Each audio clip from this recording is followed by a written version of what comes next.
You would be amazed how often, especially when I have conversation with the guests, they're like, hey, what education do you have? Did you go to the hotel school? Did you do MBO? Or did you ever graduate? You know, like they just assume you didn't have any education because you're in the restaurant service industry.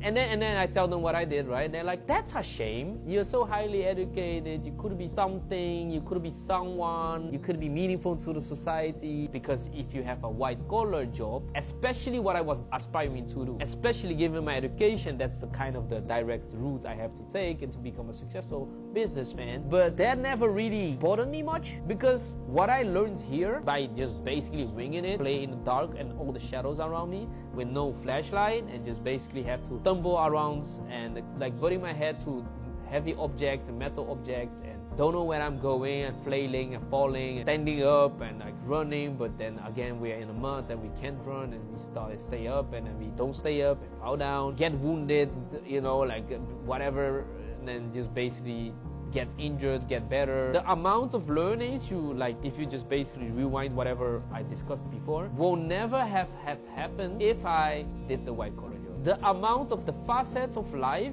and elements of business I have seen and encountered and dealt with and had to deal with as an entrepreneur is immensely, vastly more than I would have otherwise. Even though consultancy is a big source of knowledge and learning pool to like see facets of life, they do a lot of things that is really important, and they help big companies and solve a lot of difficult, very difficult questions, and they manage a lot of people. But there are still certain facets of life they don't deal with, where if you are in entrepreneurship land, you do. But not only that, you get so much more creative and you create so much more self-reflection, self-knowledge. Like moving forward, even let's say I just go back to the white collar job, you are a whole different person. And I'm for sure know if you have done your things right, have your ducks in a row, you will definitely excel in that aspect as well. This is just a different learning curve when you go into entrepreneurship, as I always say. And you just not only learn how to deal with people, guests, but also staff members, crew, but also, you know, you learn how to be a human. You see a lot of aspects of people, the good and the bad and the ugly. And I don't